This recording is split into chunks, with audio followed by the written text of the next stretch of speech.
अस्सलाम वालेकुम, मैं हूं आपका अपना शर्जील सलीम। आपको अपने program cricket around the world में खुशामदीद कहता हूं। अगर आपने हमारे चैनल टॉक्स फुल टाइम को अभी तक सब्सक्राइब नहीं किया तो बराए मेहरबानी उसको सब्सक्राइब कर लें, लाइक कर लें और बेल आइकन के बटन को ज़रूर दबा लीजिएगा ताकि हमारी हर आने वाली वीडियो का नोटिफिकेशन आपको सबसे पहले पहुंचे। आज हम आपके लिए बहुत ही इंटरेस्टिंग मैच लेकर आए हैं। आईसीसी विमेन टी20 क्रिकेट वर्ल्ड कप 2026 का पहला सेमीफाइनल, जो कि 6 बार की वर्ल्ड चैंपियन ऑस्ट्रेलिया और वेस्ट इंडीज़ की एक मजबूत टीम के दरमियान खेला गया। वेस्ट इंडीज़ ने टॉस जीतकर पहले बैटिंग का फैसला किया। इनिंग के आगाज़ के लिए हेली मैथ्यूज़ कप्तान जो हैं वेस्ट इंडीज़ टीम की, और कैना जोसेफ डिसाइड किया और क्रीज पर वेस्ट इंडीज़ की तरफ से खेलने के लिए बतौर बल्लेबाज मैदान में उतर आई। वेस्ट इंडीज़ के कप्तान हेली मैथ्यूज़ ने एक खूबसूरत कवर ड्राइव लगाकर पहले ही ओवर की पहली गेंद पर मैच का एक शानदार आगाज़ किया। दूसरे एंड पर कैना जोसेफ जो है वो मौजूद थी। कैना जोसेफ जो है वो उनकी बॉडी लैंग्वेज जो इस वक्त मौजूदा सूरत हाल में नज़र आ रही थी, वो काफ़ी स्ट्रगल कर रही थी अपनी फॉर्म को लेकर। आई थिंक कि वो आउट ऑफ फॉर्म मौजूद रहीं। सिंगल डबल लेने की में भी उनको काफ़ी प्रॉब्लम्स आ रही थी। कुछ बड़े शॉट्स लगाने की कोशिश कर रही थी, लेकिन दूसरी तरफ अगर हम देखें तो हेली मैथ्यूज़ जो हैं वो काफ़ी अच्छा परफॉर्म कर रही थी और रन रेट को काफ़ी अच्छे पैटर्न पर लेकर चलने की कोशिश कर रही थी। काफ़ी तेज़ शॉट्स लगा रही थी और कामयाब शॉट्स लगा रही थी, जिसकी वजह से वेस्ट इंडीज़ का स्कोर जो है वो ओवर टू ओवर जो है वो बढ़ता जा रहा था। अगर हम पहले पावर प्ले की बात करें तो पहले पावर प्ले के एंड पर वेस्ट इंडीज़ का जो स्कोर था वो 35 था। बगैर किसी नुकसान के 7 की एवरेज के साथ स्कोर जो है वो वेस्ट इंडीज़ की टीम लेकर चल रही थी और एक अच्छा टोटल देने के लिए बड़ी ही पूर्ण उम्मीद थी। और जो नज़र आ रहा था वो ऐसा ही नज़र आ रहा था कि जैसे वेस्ट इंडीज़ की टीम जो है वो एक अच्छा टोटल देने में कामयाब हो जाएगी। 7वें और 8वें ओवर का खेल जो था वो निस्बतन काफ़ी स्लो रहा। हेली मैथ्यूज़ कोशिश करती रहीं कुछ बड़े शॉट्स लगाने के लिए, लेकिन इन 2 ओवर्स में कैना जोसेफ की तरफ से एक 6 लगाया गया, एक छक्का लगाया गया। लेकिन ओवर जो थे ये दोनों ही पावर प्ले की निस्बत काफ़ी स्लो ओवर रेट में रहे। नौवां ओवर जो था वो ऑस्ट्रेलियन कप्तान ने स्पिनर को आजमाने का फैसला किया। जॉर्जिया वेरिहम को ऑस्ट्रेलियन कप्तान ने बॉलिंग दी। जॉर्जिया वेरिहम अपने कप्तान के एतमाद पर पूरा उतरी और 9वें ओवर की पहली ही गेंद पर हेली मैथ्यूज़ को आउट क्लास कर दिया, बोल्ड कर दिया। हेली मैथ्यूज़ ने 28 गेंदों पर 30 रन बनाए और जिसमें 5 शानदार चौके भी शामिल थे। इनके बाद शेमियन कैम्बल क्रीज पर आईं और आते ही 2 खूबसूरत चौके लगाकर टीम के स्कोर में इजाफा किया। दूसरी जानब कैना जोसेफ स्टिल अभी अपनी स्ट्रगल जो है वो कर रही थी। अभी तक वो अपनी फॉर्म में वापस नहीं आ पा रही थी। 10वें ओवर की पहली गेंद पर सूफी मेलिनो ने कैना जोसेफ को आउट कर दिया। उन्होंने 22 गेंदों पर सिर्फ 16 रन बनाए, जिसके बायस वेस्ट इंडीज़ की रन्स बनाने की रफ्तार बुरी तरह मुतासिर हुई। इसी ओवर में वेस्ट इंडीज़ को एक और बहुत बड़ा झटका लगा। उनके तजर्बेकार बल्लेबाज स्टेफनी टेलर जो हैं वो पहली ही गेंद पर आउट हो गई। अब 10 ओवर के अख्ताम पर वेस्ट इंडीज़ का स्कोर था 58। 3 विकेट के नुकसान पर रन रेट जो था वो मुसलसल गिरता जा रहा था। यहाँ तक ऑस्ट्रेलिया ने मैच पर अपनी गिरफ्त काफ़ी मजबूत कर ली थी। 10 ओवर के बाद ऐसा महसूस हो रहा था कि अगर ऑस्ट्रेलिया इसी अंदाज में बॉलिंग करती रही तो वेस्ट इंडीज़ के लिए बड़ा स्कोर बनाना इंतहाई मुश्किल हो जाएगा। लेकिन अब सवाल यहाँ पर ये पैदा होते थे कि क्या वेस्ट इंडीज़ 10 ओवर में वापसी जो सेकंड पार्ट था 10 ओवर का 11 ओवर से लेकर 20 ओवर तक, क्या वो वापसी कर पाएगी? क्या ऑस्ट्रेलिया जो है वेस्ट इंडीज़ पर अपने इस दबाव को कायम रख पाएगी? क्या डिएंड्रा डॉटन अपनी टीम को संभाल पाएंगी? आप सब जानते हैं एक बहुत मायनाज ऑलराउंडर वेस्ट इंडीज़ की टीम की तरफ से। चलते हैं मैच के बकिया हिस्से की तरफ। 10वें ओवर तक वेस्ट इंडीज़ का स्कोर था 3 विकेट के नुकसान पर 58 रन और अब जो जिम्मेदारी आ गई थी वो शेमियन कैम्बल के कंधों पर थी।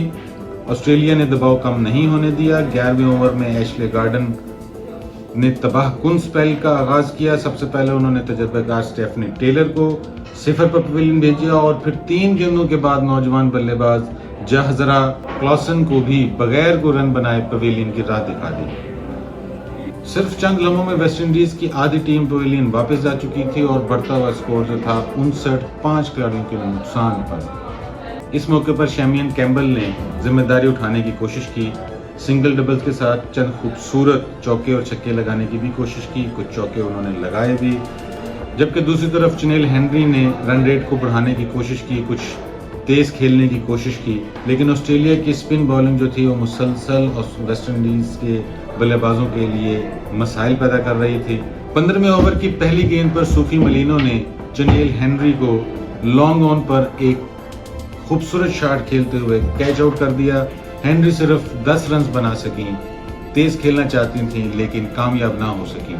वेस्टइंडीज का बढ़ता हुआ स्कोर 6 विकेट के नुकसान पर मैच मुकम्मल तौर पर ऑस्ट्रेलिया के कंट्रोल में नजर आ रहा था। इसके बाद उम्मीदें शैमियन कैम्बल से वाबस्ता थी, लेकिन 16वें ओवर में जॉर्जिया वेरिहम ने एक और अहम विकेट हासिल की, एक और अहम कामयाबी हासिल की। शैमियन कैम्बल एक बड़ा शॉट खेलना चाहती थी, बड़ा शॉट खेलने की कोशिश में एलिस पेरी के हाथों वो लॉन्ग ऑन पर कैच आउट हो गई। उन्होंने 25 गेंदों पर 22 रन बनाए, जिनमें 3 चौके शामिल थे। अब वेस्टइंडीज की आखिरी बड़ी उम्मीद, जी हाँ आखिरी बड़ी उम्मीद, डियांड्रा डॉटन जो थी वो क्रीज पर आ चुकी थी। चोट के बावजूद आपको बताते चलें कि वो इंजर्ड हो चुकी थी। उस इंजरी के बावजूद वो क्रीज पर आई और इंतहाई मस्बत अंदाज में उन्होंने मैच का, अपने इनिंग्स का आगाज़ किया। उन्होंने पहले मुताद अंदाज में सेट होने की कोशिश की, कोई थोड़ा सा टाइम लिया। आखिरी ओवर में, आखिरी लम्हात में उन्होंने काफ़ी जरहाना बैटिंग जो है वो स्टार्ट कर दी थी। 17वें ओवर में गिम गार्थ को शानदार चौका लगाकर उन्होंने अपने स्कोर को मजीद आगे बढ़ाया। 18वें ओवर में सूफी मलिनो के खिलाफ भी उन्होंने बेहतरीन शॉट्स खेले और मुसलसल बाउंड्रीज हासिल की। 19वें ओवर में एक बार फिर डॉटन ने 2 खूबसूरत चौके लगाकर ऑस्ट्रेलियाई बॉलर्स पर दबाव डालने की कोशिश की। अगरचे दूसरी तरफ से मुसलसल विकेटें गिरती रहीं, लेकिन डॉटन आखिर तक अपनी क्रीज पर डटी रहीं और शानदार स्ट्रोक्स खेलती रहीं और अपनी टीम के टोटल में इजाफा करती रहीं। 20 ओवर के इख्तिताम पर वेस्टइंडीज ने 7 विकेट के नुकसान पर 125 रन बना लिए थे। ऑस्ट्रेलिया की तरफ से स्पिन बॉलिंग ने एक दफ़ा फिर वेस्टइंडीज की टीम को आउट क्लास कर दिया था मुकम्मल तौर पर। सूफी मलिनो ने, अगर हम बॉलिंग कार्ड की बात करें तो सूफी मलिनो ने 4 ओवर में 30 रन देकर 2 विकेट हासिल किए। जॉर्जिया वेरिहम ने 4 ओवर में 25 रन देकर 2 अहम विकेट हासिल किए। एशली गार्डन ने नहायत शानदार बॉलिंग करते हुए 4 ओवर में सिर्फ 13 रन देकर 2 विकेट हासिल किए। यूं ऑस्ट्रेलिया को फाइनल में जगह बनाने के लिए 126 रन का हदफ मिला। मेरे ख्याल में वेस्टइंडीज की टीम का पहला टर्निंग पॉइंट जो था वो हेली मैथ्यूज का आउट होना था। अगर वो कुछ ओवर मजीद खेलने में कामयाब हो जाती तो जिस अंदाज से वो खेल रही थी, जितनी जिम्मेदारी से, जितने पेशावराना रवैये तरीके से वो खेल रही थी, मुझे उम्मीद थी कि वो 150 प्लस टारगेट बनाने में, टारगेट देने में अपनी टीम के लिए एक अहम किरदार अदा कर सकती थी। वो मज़ीद कुछ अच्छे शॉट्स खेल सकती थी, वो मज़ीद स्कोर जो है वो बढ़ा सकती थी। दूसरा जो मुझे महसूस होता है कि वेस्टइंडीज़ की इनिंग्स का जो बैटिंग इनिंग है उसका जो पहला टर्निंग पॉइंट जैसे कि हेली मैथ्यूज का था, और दूसरा जो मुझे महसूस हो रहा है वो है कैना जोसेफ की स्लो इनिंग। मतलब 22 गेंदों पर 16 स्कोर बनाया उन्होंने। ये काफ़ी स्लो खेल का मुजाहरा था, जिसकी वजह से वेस्टइंडीज़ की जो टीम है वो एक अच्छा टोटल देने में भी नाकाम रही। उसके बाद जो बैटिंग लाइनअप थी वो मिडिल ऑर्डर एक तरह से मुकम्मल तौर पर कोलैप्स किया वेस्टइंडीज़ की टीम का। कोशिश की डियांड्रा डॉटन ने संभाला देने की, अच्छी कोशिश थी, बहुत अच्छा खेला उन्होंने। 125 रन बनाए, 126 का टारगेट दिया। मेरे ख्याल के मुताबिक तो ऑस्ट्रेलिया जैसी मजबूत टीम के लिए ये टारगेट थोड़ा सा कम था, लेकिन अगर वेस्टइंडीज़ अपनी बॉलिंग को लाइन एंड लेंथ में रखे और एक अच्छा बॉलिंग अटैक बनाए तो ऑस्ट्रेलिया की टीम की विकेट्स अगर अर्ली गिरना शुरू हो जाएं तो मैच को कंट्रोल किया जा सकता था, मैच पर दबाव बना सकती थी वेस्टइंडीज़ की टीम और उनको ऐसा ही करना चाहिए था। वेस्ट इंडीज़ की इनिंग के हवाले से आपका जो राय है, जो आपको लगता है कि वेस्ट इंडीज़ की टीम जो है उसकी बैटिंग लाइनअप में क्या प्रॉब्लम बना, कौन सी ऐसी वजूहत बनी जिसकी वजह से बैटिंग लाइनअप जो है वो कोलैप्स की और एक बड़ा टोटल देने में कामयाब नहीं रही, हमें कमेंट सेक्शन में ज़रूर बताइएगा आप। अब चलते हैं सेकेंड इनिंग की तरफ। ऑस्ट्रेलिया की बैटिंग 126 रन का हदफ। जॉर्जिया वुल और बेथ मोनी ऑस्ट्रेलिया की तरफ से ओपनिंग करने के लिए क्रीज पर मौजूद थीं। दोनों ने बहुत ही अच्छे अंदाज से इनिंग का आगाज़ किया। दोनों ही बैटर्स ने वाज़ह कर दिया कि वो हदफ का ताकुब जो है वो दफाई अंदाज में बिल्कुल नहीं करेंगी, बल्कि जारहाना अंदाज में करेंगी। जो स्ट्रेटजी हमेशा से ऑस्ट्रेलिया की टीम का खासा रही है, वो हमेशा से ही अटैकिंग खेल का मुजाहरा करते हैं। जॉर्जिया वुल ने पहले ही ओवर में एक शानदार छक्का लगाया और अपनी टीम की जो डायरेक्शन थी उसको वाज़ह कर दिया कि हाँ, हम बिल्कुल भी डिफेंडिंग पैटर्न पर नहीं खेलेंगे, हम बिल्कुल ही अटैकिंग पैटर्न पर खेलेंगे।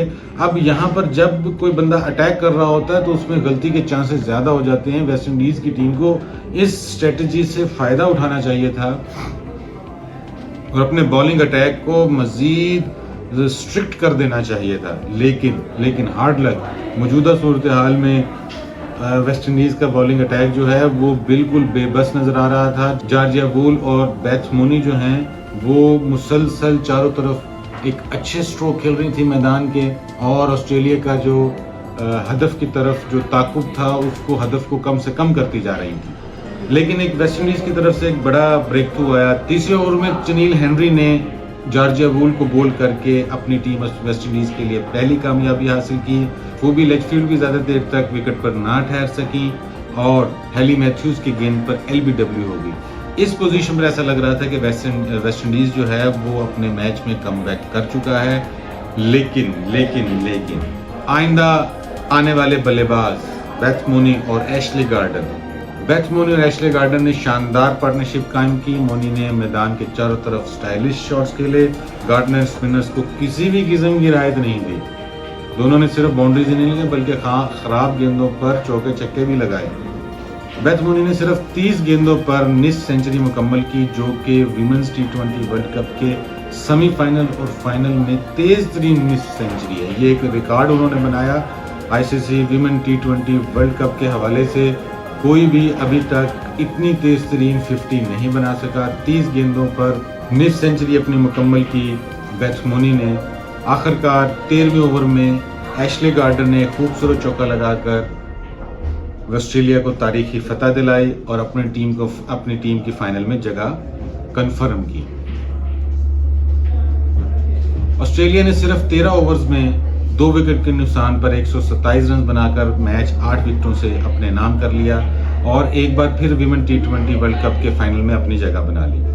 बेथ मोनी शानदार 61 रन बनाकर नॉट आउट रही, जबकि एशले गार्डन ने सिर्फ 20 गेंदों पर 35 रन की जारहाना इनिंग्स खेलकर इनिंग्स का इख्तिताम किया। आपके ख्याल में इस मैच का असल हीरो कौन है? क्या बेथ मोनी या ऑस्ट्रेलिया की स्पिन बॉलिंग? अपनी राय से हमें ज़रूर आगाह कीजिएगा। कमेंट सेक्शन में हमें अपने कमेंट से ज़रूर आगाह कीजिएगा। अगर आप लोग को हमारी वीडियो अच्छी लगी हो तो इसको लाइक कीजिएगा, शेयर कीजिएगा और हमारे चैनल टॉक्स फुल टाइम को ज़रूर लाइक एंड सब्सक्राइब कर लीजिएगा। बेल आइकन के बटन को ज़रूर दबा लीजिएगा ताकि हमारी हर आने वाली वीडियो का नोटिफिकेशन आपको जल्द से जल्द मिले, सबसे पहले मिले और आप क्रिकेट की दुनिया की बेहतरीन खबरों से इस्तिफादा हासिल करते रहें। अपने होस्ट शर्जील सलीम को इजाज़त दीजिएगा। अल्लाह हाफ़िज़।